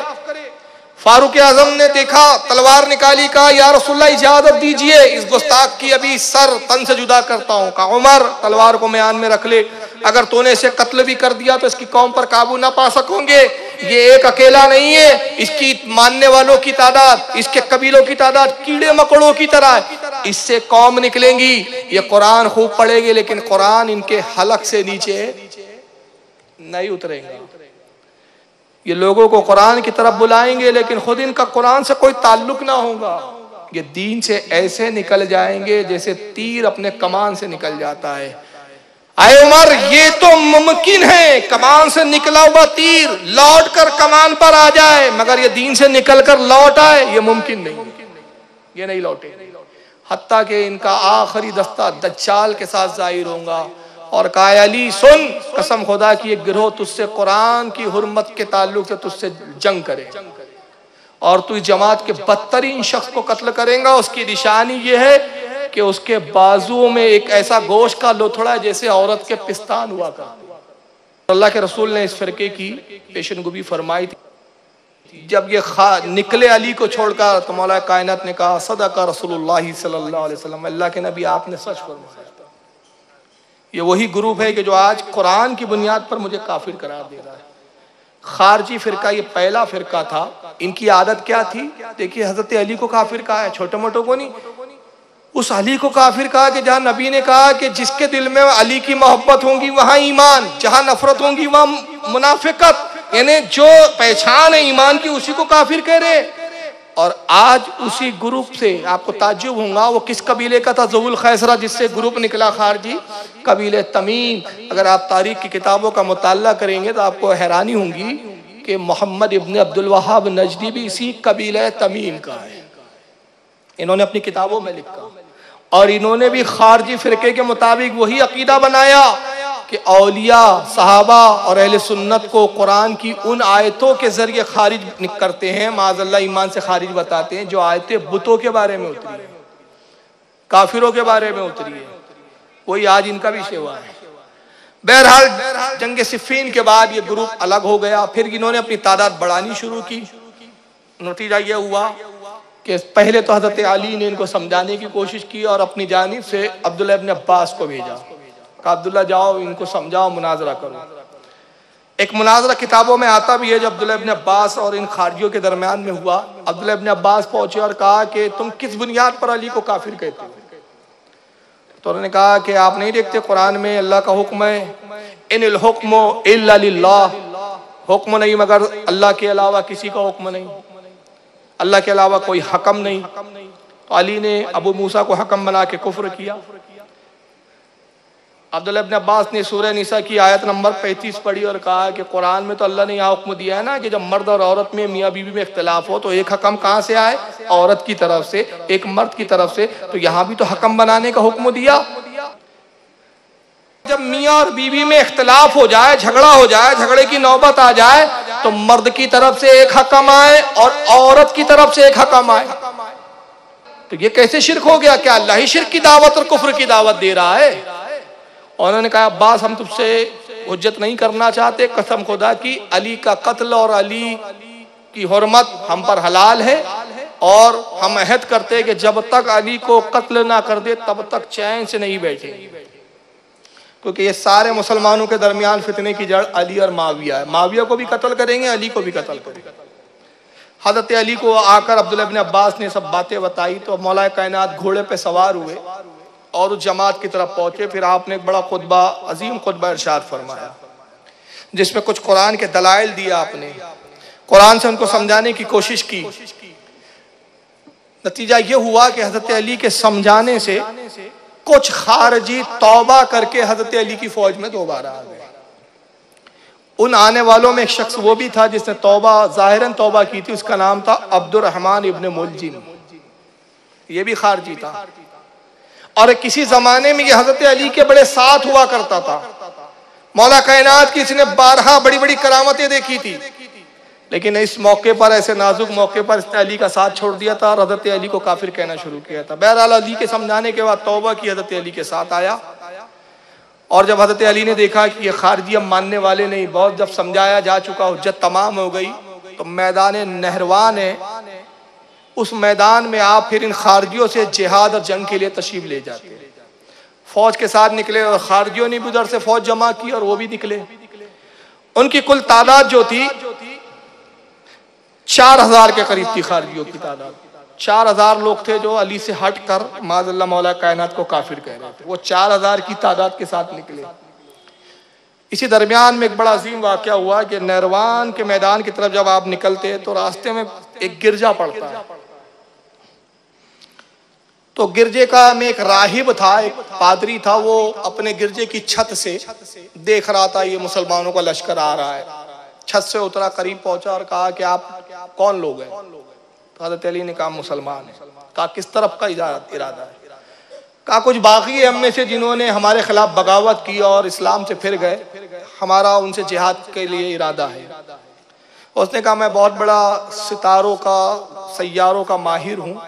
फुला सैयारा भी यहाँ पर है, फुला सैयारे की चाल यहाँ है, फुला यहाँ है। इन हालात में जंग करना मुनासिब नहीं, लिहाजा मैं आपको नसीहत करता हूँ कि आप जो है जिहाद पर अभी मत जाइए, कुछ दिन इंतजार कीजिए। ये 7 नहस है, ठीक नहीं है, मनुष्य साथ है, मनुष्य घड़ी है, इसमें आप जंग करेंगे हार जाएंगे। हज़रत अली ने सुना, फरमाया अच्छा ये बताओ फुला सैयारे की चाल के बारे में क्या जानते हो? कहा खुदा की कसम इस सैयारे के बारे में मैंने आज तक नाम भी नहीं सुना। अच्छा फुला सितारे के बारे में तुम क्या कहते हो, वो किस दर्जे में है? कहा खुदा की कसम इस सितारे के बारे में भी मैं कुछ नहीं जानता। कहा अच्छा ये बताओ ए पादरी, जहां तू खड़ा है, पादरी खड़ा हुआ था गिरजा घर के बीच में, जानता है तेरे पैर के नीचे क्या है? कहा खुदा की कसम मुझे नहीं मालूम। कहा तू अपने जमीन के पैर के नीचे के बारे में नहीं जानता, आसमान के इन सैयारों के बारे में नहीं जानता, और ये दावा करता है कि हम जंग पे जाएंगे तो शिकस्त हो जाएंगी। तुझे कुछ खबर तो है ही नहीं, तेरी मालूमात तो इतनी नाकिस है, और हाल ये है। उसने कहा कसम खुदा की आप सैयारों के बारे में मुझसे ज्यादा जानते हैं। ये तो ठीक है, लेकिन ये पैर के नीचे की बात मेरे समझ में नहीं आई। कहा खुदा की कसम तू जहां खड़ा है वहां ठीक अगर तू खोदे तो 70,000 सोने से सिक्कों से भरा हुआ एक बर्तन और खजाना है। ये है इल्म अली। उसने कहा आप कैसी बात करते, मेरे बाप दादाओं ने कभी नहीं सुना। कहा तुझे यकीन ना हो तो खोद ले। उसने मजदूरों को बुलवाया, जब खोदा तो एक घड़ा निकला, और अली ने जितने कहा था उतने ही निकले, ना एक कम था ना एक ज्यादा। कहा सुन मैं एक चीज और तुझे ताज्जुब खेज ना बताऊं। कहा क्या? कहा मैं सिर्फ सिक्कों के बारे में नहीं जानता जो तेरे पैरों के नीचे हैं, अल्लाह की कसम रुए जमीन पर कहां पानी है कहां खुश्की है वो भी मैं जानता हूं। और ताज्जुब की बात ये तुझे बताऊं कि तू कहता है अगर हम जंग पे गए तो शिकस्त होंगी। कसम खुदा की मेरे मुस्तफा मेरे आका ने मुझसे वादा किया, ऐ अली जब तू खारजियों से जंग करेगा सिर्फ तेरे 10 असहाब शहीद होंगे और खारजियों में से सिर्फ 10 बचेंगे। खुदा की कसम न उधर मरने वालों में से कोई एक बढ़ेगा, न इधर से मरने वालों में कोई एक बढ़ेगा, न उधर से घटेगा न इधर से घटेगा, क्योंकि ये मेरे सादिकुल मस्दूक सबसे सच्चों में सबसे सच बोलने वाले मेरे रसूल का फरमा। कहा आप किस रसूल की बात कर रहे हैं? कहा मैं मोहम्मद सल्लल्लाहु अलैहि वसल्लम की बात कर रहा हूँ। कहा कसम खुदा की, आपका दीन सच्चा, आप सच्चे। जिस खजाने के बारे में मैं नहीं जानता था अली आप जानते, जिन सैयारों के नाम मैंने नहीं सुने आप उनकी चालों से वाकिफ है। आप इल्म में मुझसे ज्यादा है, आपका दीन हक है, आपका नबी हक है। हाथ बढ़ाइए कि मैं इस्लाम कबूल करूं और इजाजत दीजिए कि मैं आपके साथ जिहाद में शरीक हो जाऊं। और राहिब को भी साथ में लिया। जंग नहरवान में शहीद हो गई है पादरी साहब। जब जंग नहरवान हुई, वही हुआ जो अली ने कहा था। 4000 खारजी आए थे, उसमें से सिर्फ 10 बचे। 3990 खारजी मरे और मौला कायनात की तरफ से सिर्फ 10 अफराद शहीद हुए। 10 के एक 11वां भी नहीं था कि जो शहीद हुआ। जैसा कहा था वैसे हुआ। ये 10 बचकर भागे और जब हजरत मौला कायनात कूफा की तरफ फाते होकर लौटते हैं तो दरमियान में एक जगह पड़ाव डाला। तो आपके असहाब ने तोहफे और ताइफ पेश करने शुरू किए। नहरवान की फतह में मुबारकबाद दी, तोहफे पेश करने लगे। आप एक तख्त पे रौनक अफरोज है मौला कायनात और आपके असहाब आपके साथी तोहफे ला रहे हैं। अब्दुर्रहमान इब्न मुलजिम एक तलवार लेकर आता है, बड़ी कीमती तलवार थी और उसकी मूठ पकड़ने की जो मूठ होती है उस पे कीमती नग उसने जड़े थे, चमकती थी। और उस तलवार के ऊपर कुछ सोने के पानी से नक्काशी भी की गई थी। बड़ी कीमती और खूबसूरत तलवार थी। वो तोहफे में हजरत अली की बारगाह में हाजिर करता है, कहता है हुजूर मेरे आका ये मेरी जानिब से कबूल कीजिए। आपने तलवार ली, मयान से निकाला। कुछ देर आप तलवार को देखते रहे, फिर तलवार म्यान में रखी। कहा इसे रख, इसी तलवार से तू मुझे कत्ल करेगा। ये तलवार मैं कबूल नहीं करता। वो रोने लगा इब्ने मुलजिम। कहा मेरे माँ बाप आप पे कुर्बान, सरकार मैं आपको क्यों कत्ल करने लगा? मैं आपका गुलाम, आपका खादिम हूँ, आपका चाहने वाला हूँ। कहा कसम खुदा की वही होगा जो मेरे रसूल ने, मेरे आका ने फरमाया। इस तलवार की मुझसे ज्यादा तुझको जरूरत है। अगर ये तलवार मैं रख लूंगा तो फिर तू मुझे कत्ल किस चीज से करेगा? अली आप मुझे कत्ल कर दीजिए, इससे पहले कि मैं इतने बड़े गुनाह अजीम में मुब्तला हूं कि मैं आपको कत्ल करूं, आप मुझे कत्ल कर दीजिए। फरमाया कि जुर्म में तुझे कत्ल करूं? अभी तो तूने जुर्म किया नहीं है ना, जुर्म के बाद बदला है। तूने तो जुर्म किया ही नहीं, तो फिर मैं बदला किस बात का लूं? जा मैं तुझे हुक्म देता हूं कि कूफा जा और कूफा में जाकर नहरवान की फतह की खुशखबरी दे लो। कहा कि आपने इतनी बड़ी सदमे की खबर सुनाई कि अब मेरा दिल नहीं चाहता कि मैं कूफा की तरफ जाऊं। मेरा दिल ये चाहता है कि मैं किसी वीरान जंगल की तरफ निकल जाऊं ताकि मैं इस गुनाह असीम से बचूं। खुदा की कसम आपके कत्ल से बड़ा कोई गुनाह नहीं। कहा तो कितना ही चाहे कि होके रहेगा। और अब्दुर्रहमान तुझे कूफा जाना, अगर तू कूफा ना जाएगा मेरे कत्ल के असबाब कैसे मुहैया होंगे? तुझे कूफा जाना है, जा कूफा में जाके हमारे फतह की खुशखबरी दे। ये रोते हुए बहरा अब्दुर्रहमान कूफा आया, गलियों में ऐलान करता था, लोगों मुबारक हो, जंगे नहरवान में, मैदान नहरवान में मौला कायनात को फतेह अजीम हासिल हुई, खारजी कत्ल हुए, खारजी रुसवा हुए, लोगों मुबारक हो। लोग दरवाजों से खिड़कियों से झांक कर मुबारकबाद देते, खुशी का माहौल। तब ये घूमते घूमते जब निकला तो कुछ एक मकाम से ढोल वगैरह और कुछ गाने की, गीतों की आवाज आने लगी। कुछ औरतें थी जो अरबी में गीत पढ़ रही थी, ढोल बजा रही थी, एक खुशी का माहौल लग रहा था। इसने देखा तो कहा ताज्जुब की बात है, ये कौन लोग हो जो ऐसे मौके पर ढोल बजा रहे हैं, गीत गा रहे हैं? कौन लोग हैं? जबकि अली की हुकूमत में ढोल बजाना जायज नहीं, औरतों का इस तरह बुलंद आवाजों से गीत गाना जायज नहीं। ये कौन लोग हैं जो गीत गा रहे हैं, ढोल बजा रहे हैं? चलो जाके इनको डांटता हूँ, डांट डपट करता हूँ, इनको मना करता हूँ। इस ख्याल से अंदर पहुंचा तो देखा कि एक शादी का माहौल था। कुछ औरतें थी जो ढोल बजा के गा रही थी। पूछा कि भाई क्यों गा रही हो, क्या? तो कहा भाई शादी का मौका है, गा रहे। कहा खबरदार चुप हो जाओ, तुम्हें नहीं मालूम कि मौला कायनात का हुक्म क्या है कि ये सब लहो लीब की चीजें, ढोल बजाना जायज नहीं शरीयत में, तुम ढोल बजाती हो, रुक जाओ। अब ये औरतों से बात ही कर रहा था कि तभी एक हसीन और जमील लड़की इसके सामने आती है। जैसे इसने देखा निगाह फटी की फटी रह गई। ऐसा हुस्न और जमाल था कि पूरे कूफा में ऐसी हसीन औरत, ऐसी हसीन लड़की उसने देखी ही नहीं थी। बहुत देर तक देखता रहा, फिर वहां से निकला। फिर एक शख्स को कुछ रुपये दे कहा कि वो लड़की देख रहा है, ये रकम मैं तुझे इस एवज दे रहा हूँ कि किसी तरह उस लड़की से मेरी गुफ्तगू करवा दे। उसने कहा कौन सी बड़ी बात है? अभी मैं तेरा काम कर देता हूँ। वो गया और उसने क्या कहा, जो भी कहा जिस अंदाज में, बहरहाल वो हसीन जमील लड़की से मिलने आती है। तन्हाई में जब पहुंची, कहा क्या चाहते हो, कौन हो तुम, क्या बात करनी है? कहा तेरा नाम क्या है? कहा मेरा नाम कतामा है। कहा खुदा की कसम पूरे कूफा में तुझसे ज्यादा हसीन औरत मैंने नहीं देखी। क्या तू शादीशुदा है या कवारी है? कहा मैं कवारी हूँ, मेरा निकाह नहीं हुआ।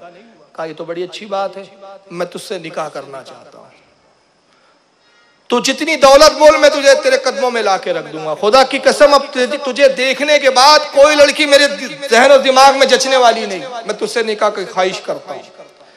और उसने कहा अच्छे अच्छे आए निकाह की ख्वाहिश लेकर, लेकिन मुझसे निकाह नहीं कर सके। कहा ऐसी क्या बात है, क्या तू किसी बादशाह से निकाह करना चाहती है? कहा नहीं, मैं तो निकाह एक फकीर से भी करने के लिए तैयार हूँ। मेरा महर वो है जो कोई अदा करने के लिए तैयार नहीं, मेरा महर वो है। अगर तू मेरा महर अदा करने की हिम्मत रखता है तो फिर मैं तुझसे निकाह के लिए राजी हूँ। कहा ऐसा क्या महर है तेरा? कहा अली ने मेरे 12 लोगों को जंगे नहरवान में कत्ल किया है मेरे खानदान के। मैंने कसम खाई कि मैं उससे निकाह करूंगी जो महर में अली का सर मेरी गोद में लाके देगा। यह है मेरा महर। अगर तू ये महर देने की हिम्मत रखता है तो फिर मैं तुझसे निकाह के लिए तैयार हूँ। और एक रिवायत में आया कि उसने 2 चीजें और कही। कहा कि एक कनीज चाहिए महर में और 30,000 दिरहम। तो उसने कहा 30 नहीं, बल्कि मैं इससे कई गुना ज्यादा दौलत तुझे देने के लिए तैयार हूँ। एक कनीज नहीं, कई कनीजें तेरी खिदमत में लाके रख दूंगा। मगर अली का कत्ल ये इतनी आसान बात नहीं है, अली का कत्ल मेरे बस की बात नहीं। उसने कहा नहीं, मेरी तो शर्त यही है, अगर अली के कत्ल पर तू आमादा है तो बात कर, वरना फिर तू अपने रास्ते में अपने रास्ते। वापस लौटा, ज़हन और फिक्र में उसी का चेहरा घूमने लगा और नतीजा यह हुआ कि हवस की आग ने ईमान की चाशनी पर गलबा पा लिया। मोहब्बत अली दिल से तो वैसी थी नहीं, मुख्तसर थी वो जो भी थी, कमजोर सा मामला था, जैसे तैसे तौबा की थी। दूसरे दिन सुबह सुबह कतामा के पास पहुंचा, कहा कि मैं तैयार हूँ इसके लिए। कहा तू अपनी तलवार मुझे दे। कहा तलवार क्यों लेना चाहती है? कहा वो एक मसलेहत है। कहा कतामा मैं इस महर देने के लिए तैयार हूँ कि अली का सर तेरी गोद में ला के रखूंगा और तू मेरे निकाह में आएंगी, मगर एक ही शर्त है मेरी। कहा क्या शर्त? कहा मैं सिर्फ एक वार करूंगा अली पे, अगर वो कत्ल हो गए तो ठीक, बच गए तो ठीक। तो उसने कहा ठीक है, बस एक ही वार, मुझे भी मंजूर है, मगर तू अपनी तलवार मुझे दे दे। वही तलवार जो हजरत अली को तोहफे में देने के लिए लाया था, वही कतामा को दे। और फिर ये खुद बदबख्त वहां से लौटा और उस काफिले में शामिल हुआ जहां हजरत अली पड़ाव डाले हुए थे। जब मुलाकात के लिए पहुंचा, ये बताने के लिए कि मैंने कूफा में आपके हुक्म की तामील की, करीब आया, मौला कायनात तख्त पे जलवागर थे, दस्तबोसी की, आपने उसको देखा, अपने दाढ़ी पे हाथ फहराया और बेसाख्ता फरमाया कितना अजीब है ये शख्स, मैं इसकी जिंदगी चाहता हूँ और ये मेरी मौत का ख्वाह है, ये मेरी मौत चाहता है। फिर अब्दुर्रहमान रोने लगा। फिर उसने वही कहा कि हुजूर मुझे कत्ल कर दीजिए। फरमाया कि अगर तुझे कत्ल कर दूंगा तो फिर मुझे शहादत का मकाम कौन देगा? तेरे जरिए ही मुझे शहादत का दर्जा मिलना है। अब्दुर्रहमान वहां से निकला, कूफा हजरत अली के साथ आया। मौला कायनात आने के बाद हाल ये था, रमजानुल मुबारक का मौका। एक दिन आप इमाम हसन के घर ठहरते थे, एक दिन इमाम हुसैन के घर ठहरते थे। एक दिन आप इमाम हसन के यहाँ सहरी फरमाते, एक दिन इमाम हुसैन के यहाँ सहरी फरमाते। बारियां मुकर्रर की थी शहजादों में, और सहरी ये होती थी इमाम मौला कायनात की बहुत मुख्तसर सहरी। सत्तू होते थे जो एक प्याले में घोल कर पी लेते, और 1 या 2 लुकमा खजूर होती, बाकी इसके अलावा कोई सहरी नहीं फरमाते। ये मुख्तसर सहरी का आलम। शहजादे चाहते कि हुजूर आपको रोकनी चीजें खाएं, लेकिन मौला कायनात फरमाते उस वक्त कि साहबजादो, ग़िज़ा के लिए उतनी ही चीज काफी है जो अली की कमर को सीधा रख सके।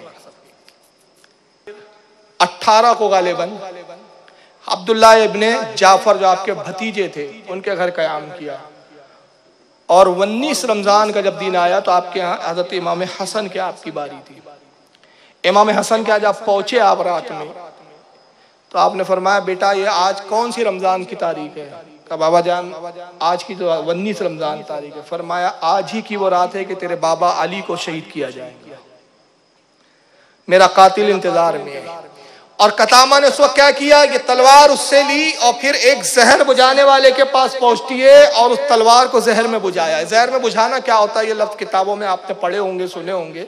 मेरी कोशिश होती है कि बहुत सारी वो चीजें जो नहीं समझ में आती है पब्लिक के, मैं आसान करके बताऊं। इससे हथियार को बड़ा खतरनाक किया जाता है। मसलन तीर को जहर में बुझाया जाता था उस जमाने में, ये उस वक्त हथियार की खतरनाक बनाने के तरीके होते थे। तलवार को जहर में बुझाना, ये क्या होता था, तलवार को गर्म किया गया आग में, इतना गर्म कर देते थे पूरी लाल हो जाए, सुर्ख हो जाए, और फिर जहर पूरा भरा हुआ पानी जो जहर होता था उसमें वो तलवार को डाल के बुझा दिया जाता था।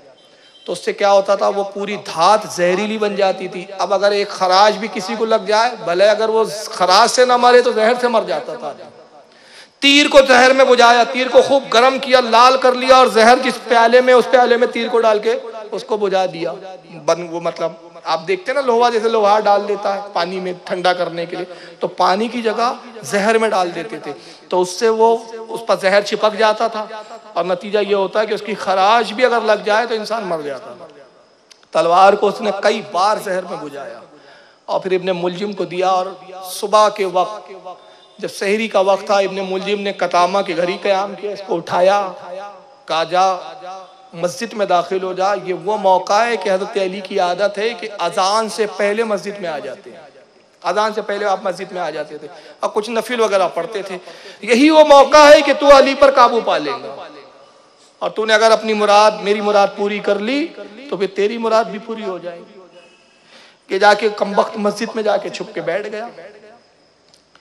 आप उठे, सहरी फरमाई और कहा, बेटा हसन, मेरा कातिल मेरे इंतजार में। तो कहा, बाबा जान, जब आप अपने कातिल को जानते हैं तो ये भी जानते हैं वो कहाँ है? कहा, बाखुदा जानता, वो मस्जिद कूफा में मेरा इंतजार कर रहा है। तो कहा, बाबा जान फिर इजाजत दीजिए कि मैं जाऊं और उसको गिरफ्तार करके ले आऊं और उसको सजा दूं। कहा, बेटा किस जुर्म में गिरफ्तार करूंगा, किस जुर्म की सजा दोगे? अभी वो तो मस्जिद में बैठा है ना, तो मस्जिद का मोतकिफ है, अभी उसने तेरे बाप का कत्ल नहीं किया, उसने तेरे बाप पर अभी तलवार नहीं चलाई। ये तो दिल के वो इरादे हैं जो तेरा बाप जानता है, मगर दिल के इरादों पे तो हुक्म नहीं लगाए जाते ना, उस पर तो शरीयत के कानून नाफिज नहीं होते। शरीयत ज़ाहिरी अमल को देखती है कि जुर्म में बेटा उसको गिरफ्तार करूंगा। अब बाखुदा अगर तुम उसे गिरफ्तार कर लोगे तो तेरा बाबा शहादत का जाम कैसे पिएगा? सहरी मुख्तसर सी की और आप उठे तो कुछ बदखे पाल रखी थी, छोटी छोटी बदखे थी। तो सुबह सहरी के वक्त उनको दड़बों से घूमने फिरने के लिए निकाल दिया जाता था। जैसे उस बदखों को निकाला गया, रिवायत आती है कि मौला कायनात के पैरों में वो लौटने लगी। लोगों ने चाहा कि इन बदखों को हटाया, आपने फरमाया इनको मत हटाओ, आज इनकी और अली की आखिरी मुलाकात है।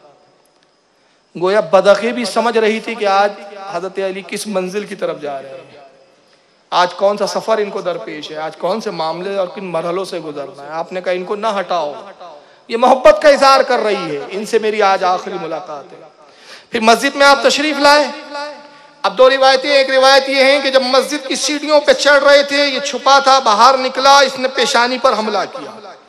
दूसरी ये कि आप मस्जिद के मेहराब के करीब आए, मिंबर के करीब, वहां आपने नमाज की नियत बांधी, पहला सजदा किया, और जैसे आपने सजदे से सर उठाया, ये सामने से छुपा हुआ था मेहराब के करीब पर्दे से, ये बाहर निकला, सामने आया और पेशानी पर एक ही वार किया, हमला किया। पेशानी फटी और ठीक उस जगह वार हुआ था कि गज़वा खंदक में अब्द ऊद से जब हजरत मौला कायनात का मुकाबला हुआ था। अब इतनी तफसीलात का वक्त नहीं है, मुहर्रम के वाक़यात में सुना होगा आपने, अम्र इब्न अब्द ऊद से जब मुकाबला हुआ था, उसने ज़र्ब लगाई थी हजरत अली की पेशानी पर, और आपने उसको फिर कत्ल किया था बाद में, और ऐसा वार किया था कि उसके जिस्म को दो हिस्सों में तकसीम कर दिया था। उसी ठीक जगह जब वार लगा, जख्म वो दोबारा फटा, ताज़ा हुआ और खून का फव्वारा निकला।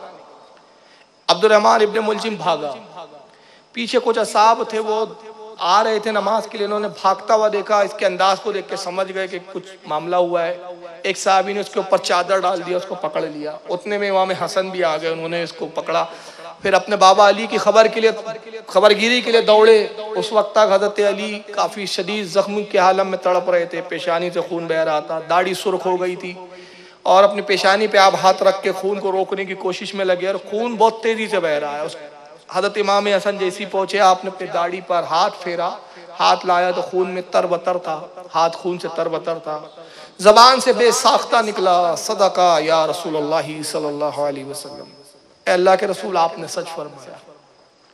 इमाम हसन अर्ज करते, बाबा जान कौन सी बात थी जो नाना जान ने सच फरमाई? कहा, बेटा हसन, एक मर्तबा तेरा बाप अली बीमार हो गया, और ये उस वक्त की बात है जब मेरा निकाह तेरी वालिदा फातिमा से नहीं हुआ था, और रसूलुल्लाह मेरी इयादत के लिए तशरीफ लाए। मैं बुखार के आलम में तप रहा था, हुजूर मेरे सिराने बैठ गए। मैंने कहा, या रसूलुल्लाह क्या मेरा आखिरी वक्त आ गया है?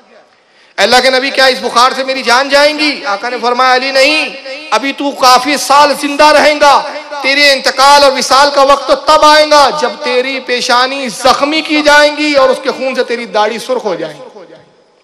कसम खुदा की आज वही दिन है, मेरी पेशानी जख्मी हुई, दाढ़ी सुर्ख कर दी गई, तेरे बाबा का वक्त आ चुका।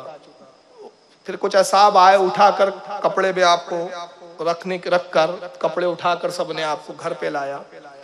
अब्दुर्रहमान इब्ने मुलजिम को आपके सामने पेश किया गया। फरमाया, कौन है मेरा कातिल? लाओ उसे। कहा, हुजूर अब्दुर्रहमान इब्ने मुलजिम। वो आया, बदबख्त रो रहा था। आपने कहा, मैं ना कहता था कि तू ही मुझे कत्ल करेगा? और जो रसूल ने फरमाया वो होकर ही रहने वाला था। ऐ अब्दुर्रहमान, इसमें तेरा क्या मामला? तू खुदा की तदबीरों को रोकना चाहता था, मगर वही होना है जो खुदा को मंजूर है। फरमाया, इसको कैद करके रखो, जो मैं खाऊं वही इसे भी खिलाओ, जो मैं पीऊं वही इसे भी पिलाओ। फिर आपने अपने साहबजादों को बुलाया और वसीयत की। फरमाया, मेरी वसीयत यह है कि इसने मुझे एक ही वार किया है, तुम भी एक ही वार करना है। बेटा हसन, तुम मेरे बड़े साहबजादे हो, बाप का बदला लेना ये तुम्हारी जिम्मेदारी, मगर सुनो, इसने मुझ पर एक ही वार किया। आय हसन, एक ही वार करना, अगर ये एक वार में बच जाए तो छोड़ देना, मर जाए तो ठीक। और अगर मुझे अल्लाह ने सेहत दी, हालांकि होना वही है कि मुझे अब वो वक्त है कि रब से मुलाकात है, अगर मैं बच गया, ठीक हो गया, तो इसका फैसला मैं खुद करूंगा। 21 रमजानुल मुबारक को आपका फिर विसाल हो गया। 19 को जख्म लगा, हमला हुआ, 19 को आप जख्मी किए गए, 20 एक दिन आप बाहयात रहे, और 21 रमजान को आपका विसाल हुआ। आप अल्लाह अपने रब की बारगाह में हाजिर हो गए। इब्ने अब्दुर्रहमान इब्ने मुलजिम को लाया गया। इमाम हसन ने तलवार निकाली। आपके जो असहाब थे हजरत अली के, मौला कायनात के इस शहादत के जो है तकलीफ से, इस गम से बड़े निढाल और बहुत ही इंतकामी जज्बे में थे। उन्होंने कहा, हसन रुक जाइए, हम जानते हैं कि आप अपने बाप की वसीयत के मुताबिक एक ही वार करेंगे, लेकिन हम भी अली के गुलाम हैं। इसने हमारे आका को कत्ल किया है, इसने हमारे आका को शहीद किया है। ऐ हसन, वसीयत के आप पाबंद है, हम पाबंद नहीं। कुछ देर हमारे बीच इसको छोड़ दीजिए, इसे हमें सौंप दीजिए, ताकि कुछ जरकूब करके, कुछ मार पीट कर हम अपने जख्मों पर मरहम रखें, ताकि हमारा भी कुछ बोझ हल्का हो। फिर आप चाहें तो बाद में इसको एक ही वार से कत्ल कर दें। पहले इमाम हसन ने इनकार किया, इन्होंने बहुत इसरार किया, और जब बहुत इसरार बढ़ा तो आपने कहा, ठीक है, अगर तुम इसे कुछ तकलीफ देना चाहते हो तो दे दो, ताकि तुम्हारे भी दिल का कुछ मरहम हो जाए। अल्लामा दमीरी रहमतुल्लाह अलैह ने हयातुल अहवान में बड़ी एक अजीब रिवायत लिखी, बड़ी अजीब रिवायत है। कहते हैं कि उनके साहब ने फिर अब्दुर्रहमान को जब मारना शुरू किया तो उसकी पहले हाथों की उंगलियां काटी। तो अब्दुर्रहमान कुछ पढ़ रहा था, जबान हिल रही थी इसकी। दूसरे हाथों की उंगलियां काटी, तब भी इसके लब हिल रहे थे, पढ़ रहा था। पैर की उंगलियां काटी, पढ़ रहा था। कान काटे, पढ़ रहा था। नाक काटी, पढ़ रहा था। तभी एक साथी ने कहा, इसकी जबान काटो। अब जबान काटने के लिए जैसे आगे बढ़े, चाहते थे कि जबान खींचे और जबान काटे, इसने चीखना चिल्लाना शुरू किया। कहा, खुदा का वास्ता, अल्लाह का वास्ता, तुम्हें अपने आका अली का वास्ता, मेरी जबान ना काटना। मेरे जिस्म की बोटी बोटी कर दो ये मंजूर है, मगर मेरी जबान को मत काटो। लोगों ने कहा, बड़ी अजीब बात है, तेरी उंगलियां काटी, तू पढ़ने में मशगूल था, मुस्कुरा रहा था, चीखा नहीं, तकलीफ नहीं तुझे एहसास हुआ, आओ फिगा नहीं की तूने, गम का इजहार नहीं किया, गुस्से का इजहार नहीं किया।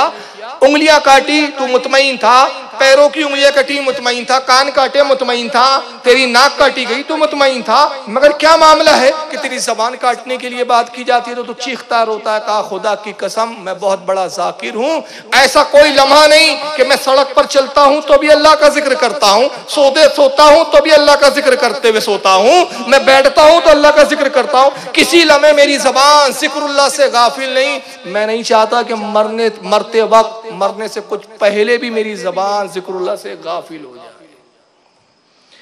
ये रिवायत से मैं बताना क्या चाह रहा हूँ, क्या मैं अब्दुर्रहमान इब्न मुलजिम की तारीफ कर रहा हूँ कि बड़ा आबिद था?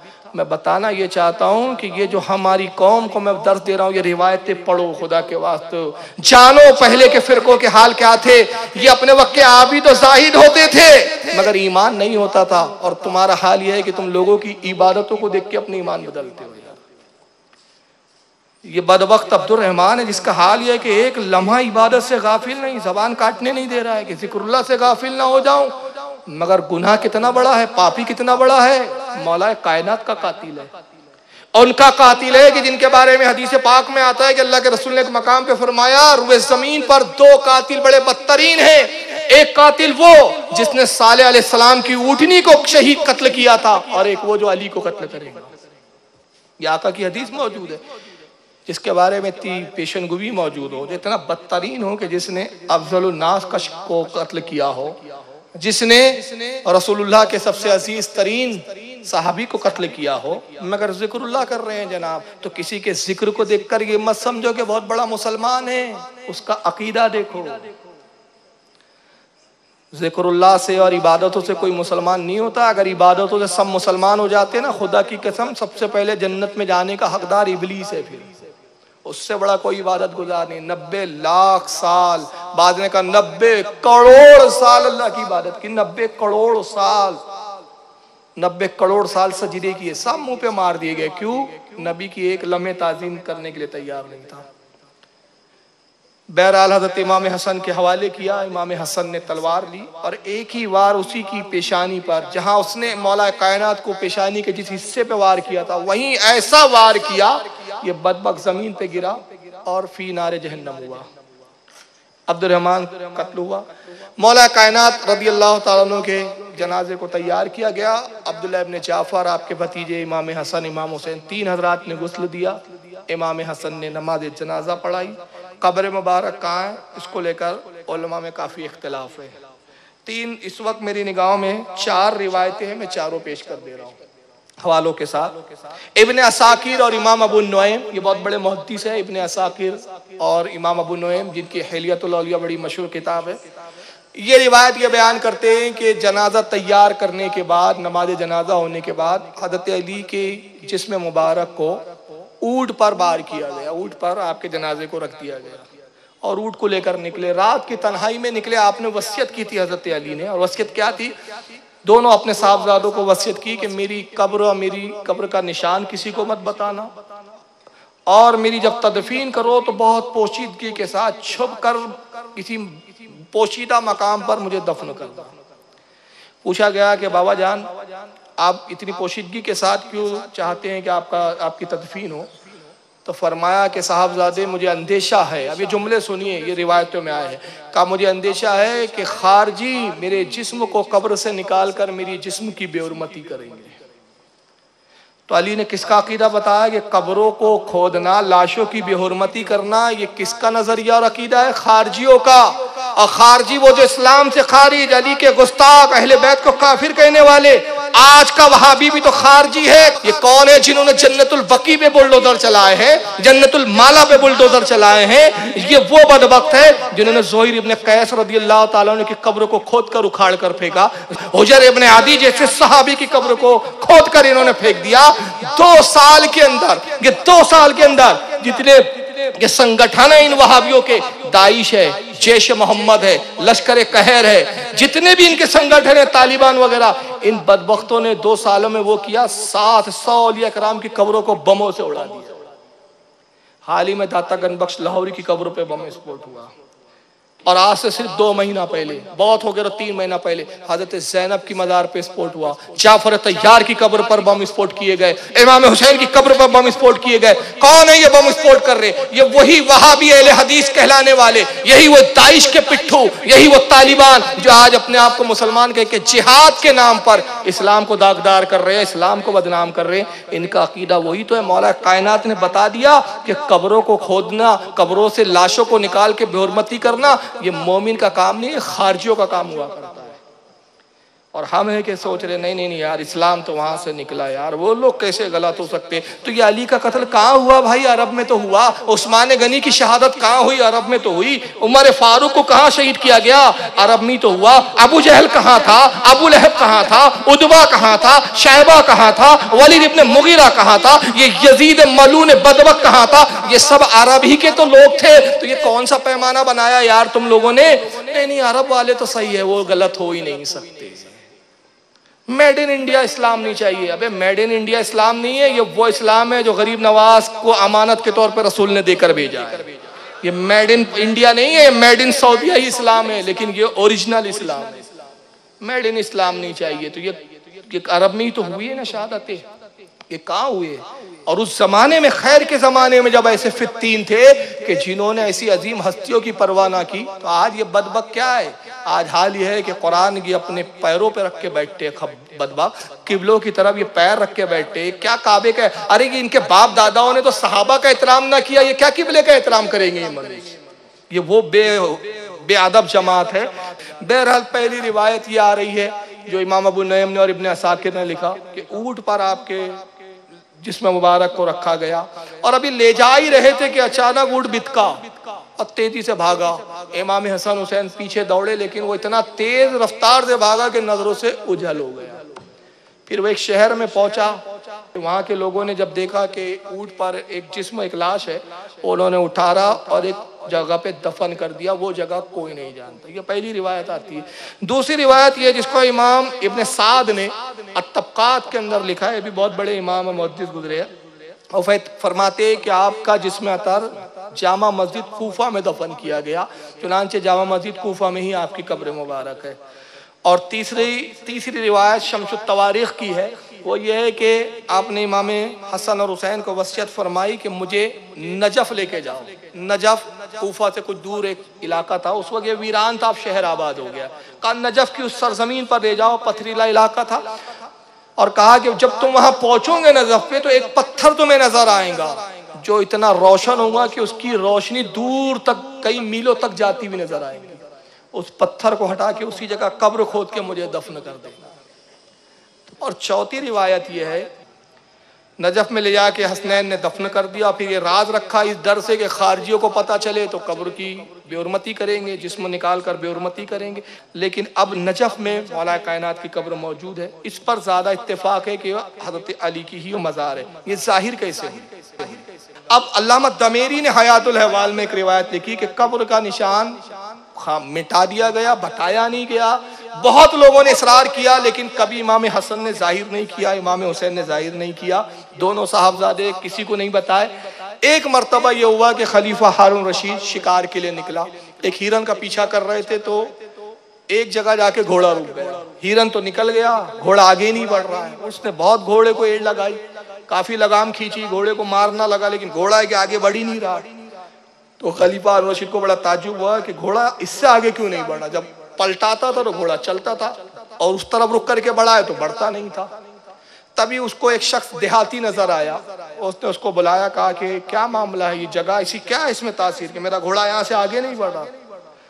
तो उसने कहा, हारून रशीद खलीफा, तेरा घोड़ा कैसे बढ़े जानता है? तेरा घोड़ा जहाँ खड़ा है वो जगह कौन सी है? कहा मैं नहीं जानता। कहा ये वो जगह है जो मौलाए कायनात की कब्र मुबारक है।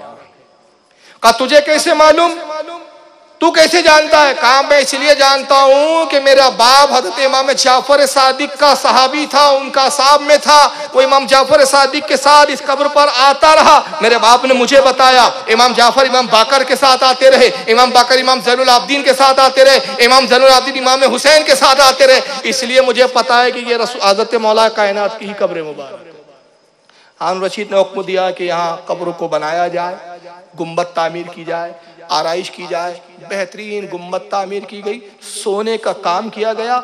और पूरे ज़मीन पर जितनी मज़ारें हैं आज, सबसे महंगा कीमत के एतबार से कह रहा हूँ, वैसे तो अली दफन है तो उसकी तो कीमत ही नहीं है कोई, है ना, लेकिन एक दुनियावी एतबार से कैलकुलेशन करके बता रहा हूँ, रुए ज़मीन का सबसे महंगा रोज़ा है। वजह क्या है?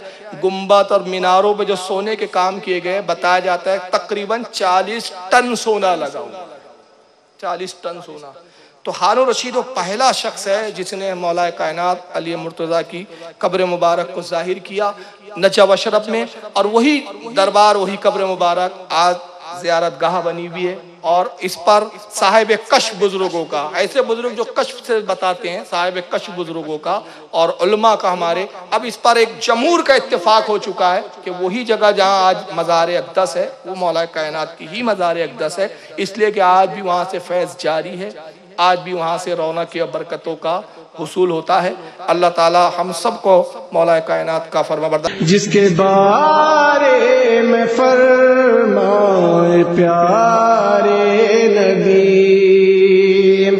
जिसका मौला हूँ मैं उसका मौला अली।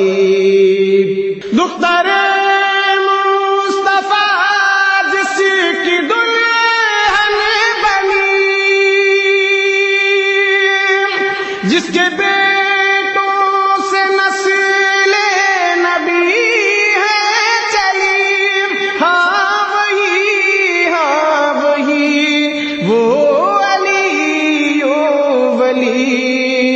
नारे हैदरी या अली या अली, नारे